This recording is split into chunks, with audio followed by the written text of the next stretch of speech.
WhatsApp status ठेवलाय, त्याची चर्चा पलटणमध्ये बरीच होती, काय सांगाल बुवा त्याबद्दल? कुठलं मी रोज स्टेटसच टाकतो. आजचं कुठलं आता 2-3 तासापूर्वी ठेवलं ते हा. खासदारांना जरा मी सल्ला दिलेला ते हो. वर नाही ते सुरुवात याच्यावरनं झाली की माझ्या सभापती पदावरनं बोलले आणि भयंकर पुळका आलेला त्यांना शिवरूप खर्डेकरांचा. आणि शिवरूप खर्डेकरांना 30 वर्ष आम्ही वापरून घेतलं आणि मी आता त्यांच्या पाठीशी उभा आहे, खंबीरपणे उभा आहे, ठामपणे त्यांची मी बाजू मांडणार, हे करणार ते करणार असं काय काय बोलत होते. म्हणून मी ते बोललो. एक म्हणजे मला स्पष्ट करायचं आहे की सभापतीपद मला शेवटच्या काही 2-4 महिनेच मिळालं. माझ्या आधी खर्डेकर, रेश्माताई भोसले, मग धुमाळ मॅडम आणि सांगळे मॅडम हे होऊन गेलेले सभापती आणि मी सभापतीपद आधीच नाकारलेलं. माझी पहिली निवडणूक होती, ती मी गटाच्या जीवावर निवडून आलेलो. माझा काही तालुक्याशी फारसा संपर्क नव्हता. मला गटाच्या जीवावर आणि माझ्या कुटुंबाच्या जीवावर जी निवडणूक निवडून मी जिंकून आलो आहे, त्याच्यानंतर एवढं मोठं पद स्वीकारणं मूर्खपणा ठरला असता, म्हणून मी ते स्वीकारलं नव्हतं. 4 चौघात चेष्टा झाली असती माझी, मी ते पद घेऊन बसलो असतो. मी आधीच नाही म्हणलेलो आणि त्यांना माझ्यामुळेच संधी मिळाली. मी नाहीच म्हणलेलो आणि त्यांना काय कमी द्यायचं राहिलं? त्यांना सगळंच तर दिलं, काय कमी करायचं राहिलं? फलटण एज्युकेशन सोसायटीवर घेतलं, तिथे त्यांच्या वडिलांच्या नावाने शाळा आहे आसूमध्ये. त्याच्यानंतर जिल्हा बँकेवर संचालक केलं, ते झालं. मार्केटिंग कमिटी अनेक वर्ष होती त्यांच्या ताब्यात. कारखान्यावर पण बहुतेक असतील होते ते. त्याच्यानंतर सभापती, पंचायत समिती सभापती केलं. काय करायचं आता? फक्त कुठून तरी दुसऱ्या तालुक्यातून आमदार बिमदार करायचं राहिलेलं फक्त. आणि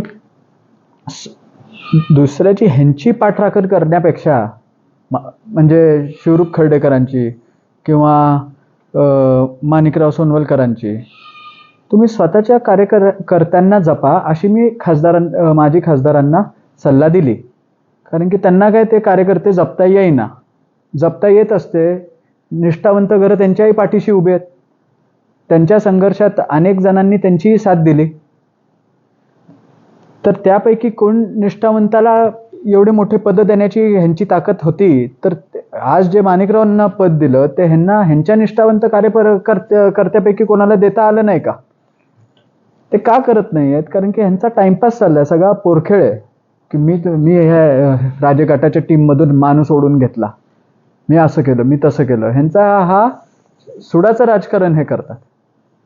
ह्यांना घेणं देणं नाही आहे. ह्यांना घेणं देणं स्वतःच्या गटाशी नाही आहे, आमच्या गटाशी नाही आहे. ह्यांना फक्त आमच्या कुटुंबावर जो रोष आहे हे ते कुठल्याही लेवलवर जाऊन काढायचा प्रयत्न करतात. माजी खासदार जेव्हा त्यांची टर्म संपत आलेली तेव्हा सणावाराला जाऊन बसायचे तिकडे तडीपारीची यादी घेऊन. 18 वर्षाची पोरं तडीपार करा म्हणून पोलिसांना सांगायचे. आणि खर्डेकरांची बाजू मांडणं म्हणजे मला काही पॉईंटच कळला नाही त्याच्यात. म्हणजे तुम्ही तुमच्या गटाबद्दल बोला ना आणि तुमच्या गटाची बाजू मांडा. तुमचा गट या आमदारकीत काय करणार आहे, तुमचा अजेंडा सांगा. ह्यांची रस्सी खेचत चालली आहे की मी हा फोडला तो फोडला, जा घेऊन म्हणून काय ज्याला न्यायचं त्याला नाही. काय राजकारणात शेवटी निवडणुकीत हारजीत होत राहते. जे होईल ते होईल. आता काय दोन्ही बाजू ताकद लावतील, काय करावं होईल ते होईल. पण आता आमच्या संपर्कात त्यांच्या गटातलं कोण असलं तर आम्ही दर 2 दिवसांनी तुम्हाला बोलवून आम्ही सांगणार नाही आज ह्याला घेतला उद्या त्याला घेतला, असं करणार नाही. निवडणुकीत बघू कोण कोणाची साथ देतंय, कोण काय होतंय, काय सांगता येत नाही. जनमत कोणाच्या बाजूने आहे हे कळेल ना. आणि मी रणजितसिंह नाईक निंबाळकर असतो, माजी खासदारांनी मी या निवडणुकीत आत्मपरीक्षण केलं असतं आणि समजून घेतलं असतं की माझी प्रसिद्धी मान तालुक्यात आहे. मला मान तालुक्यातून 24,000चा लीड मिळालाय. फलटण तालुक्यात मला 15,600वर रोखलंय. मी इथला फलटणचा नादच सोडला असता. मी त्यांच्या जागी असतो तर मी मान तालुक्यातून त्यांच्या मित्राच्या विरोधात आता येत्या विधानसभेला उभा राहिलो असतो. आणि हे मोठी मोठी पदं नवीन आलेल्या लोकांना देऊन त्यांची जुनी घरं 100% नाराज करून ठेवणार आहेत ते.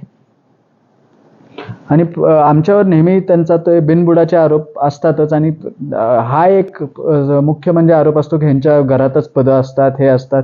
ह्यांचे वडील खासदार होते, हे खासदार झाले, ह्यांचा भाऊ नगरसेवक आहे. आता बाकीच्या निवडणुका हे जिंकू नाहीत शकत, मी काय करू? ह्यांच्या मिसेस जिल्हा परिषद सदस्य झाल्या, आणखी काही निवडणुका जिंकल्या असते, काही संस्था ह्यांच्या ताब्यात आल्या असत्या, तर 100% ह्यांनी ते केलं असतं. तरी आमच्याबद्दलच बोलायचं. बरं, बोलू द्या, त्यांना काय बोलायचं ते, त्यात तो काही विषय नाही आहे. आणि खर्डेकरांबद्दल तुम्ही जो मला मागे प्रश्न विचारलेला, तेही सांगतो की मी कुठे त्यांच्याबद्दल काय वेडीवाकडी टीका केली किंवा मी कुठे त्यांच्यावर खुन्नस. आम्हाला माहिती होतं वर्षानुवर्ष आम्हाला ते शिव्या घालायचे, आम्ही फक्त सहन करायचो. ते पाठीमागे आम्हाला शिव्या घालतच असायचे. पर मध्य प्रदेश, इकडे तिकडे, राजस्थान फिजस्थान, कुठेही जाऊन कुठल्याही लग्नकार्यात काहीही सांगायचे, आमच्याबद्दल काहीही बोलायचे. आमचंच खायचं प्यायचं आणि आमच्याबद्दलच वाईट बोलायचं, हे आम्हाला माहिती होतं. आम्ही फक्त सहन करत होतो. राजकारणात काही समीकरणं करावे लागतात, कॅल्क्युलेशन्स असतात, काही कॉम्प्रोमाइजेस करावे लागतात, जे खासदार साहेब, माजी खासदार साहेब पण करतायत ना. नाहीतर इतकं ह्यांना पुळका जिव्हाळा आणि निष्ठा असती तर त्या प्रवेश थांबवले असते आणि जो गट आत्ता आहे त्या गटावर ही निवडणूक त्यांनी पार पाडली असती. आणि खर्डेकरांवर टीका म्हणजे मी फक्त त्यांच्या मूळ गावाची चर्चा केली. माझ्या स्टेटसवर माझी जी न्यूज पडली त्याच्यात फक्त मी एवढंच सांगितलं की त्यांचं मूळ गाव आहे दानोळी. आता खर्डेकर तालुक्यातले नाहीत एवढंच सांगितलं मी. आणि तो जो गैरसमज होता, आम्ही अहवालावर छापायचो त्यांचा फोटो आणि हे ते, इतका मान दिलेला. पण लोकांना त्यामुळे गैरसमज असा व्हायला लागलेला की ते काय आमच्या म्हणजे फलटण संस्थानाच्या राजघराण्याशी संबंधित काही आहेत, काही आमचं काय रक्ताचं नातं आहे की काय, असा थोडा म्हणजे मिसअंडरस्टँडिंग होतं. 18 ते 35-40 वर्षाच्या लोकांमध्ये तर नक्कीच होतं. ते फक्त मी स्पष्ट केलं की हे आहेत दानोळीचे. खर्डेकर हे कुटुंब हे एकटंच आहे. तालुक्यात खर्डेकर नावाची भावकी आहे का मला सांगा. फलटण कोरेगाव मतदारसंघातल्या गावांपैकी खर्डेकर नावाची भावकी कुठे आहे का सांगा. असेल तर मी राजकारण सोडून निघून जातो, फलटण तालुका सोडून. तुम्ही पत्रकार आहात, तुम्हाला माहिती पाहिजे आहे का. आयवळे, रुद्रभटे आणि चोरमले ह्या भावक्या मला माहिती आहेत. माझ्यासमोर 3 बसले.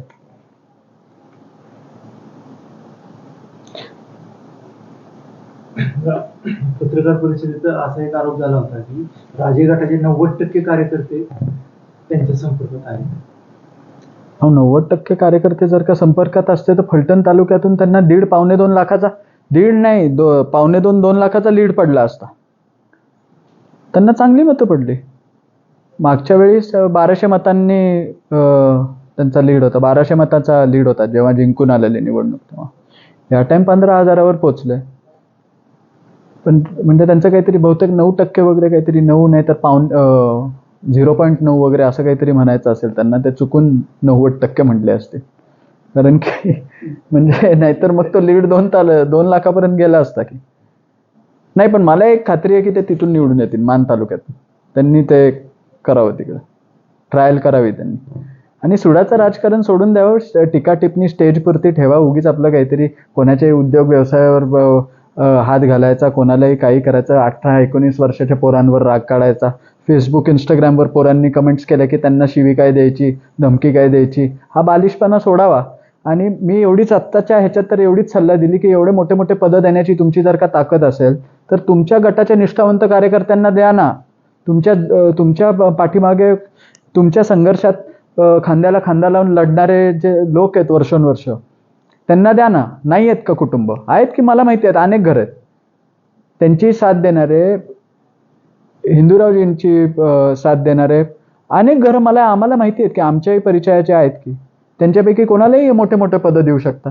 पण ह्यांचा काय टाइमपास चाललाय की मी मोठा की तू मोठा, माझी टीम मोठी की तुझी टीम मोठी, मी तुझ्या टीम मधला माणूस सोडला, हा पोरखेळ, हा बालिशपणा झाला. हे 5 वर्ष योग्य पद्धतीने त्यांनी वापरले असते आणि खरंच विकास केला असता तर तो आपल्याला डोळ्याला दिसला असता. हजारो कोटीचा विकास डोळ्याला दिसणार नाही का? मला तर फक्त 1-2 काहीतरी बसस्टॉप आणि काय ते हायपास्ट, ते काय हायमास्ट लॅम्प का काय, तेवढंच फक्त दिसलंय, बाकी काही दिसलं नाही. अदृश्य विकास मात्र त्यांनी अनेक वेळा चर्चेत या अदृश्य विकासाची त्यांनी म्हणजे त्यांनी उल्लेख नक्कीच केला आहे. आणि ज्यांना जायचं त्यांना जाऊ द्या ना, त्यांच्याही गटातले लोक आमच्या संपर्कात आहेत. ते येतील तेव्हा येतील, निवडणुका लागतील, काय होईल ते होईल, तेव्हाच तेव्हा. आत्ता तुमचा वेळ घालवून पॉईंट काय?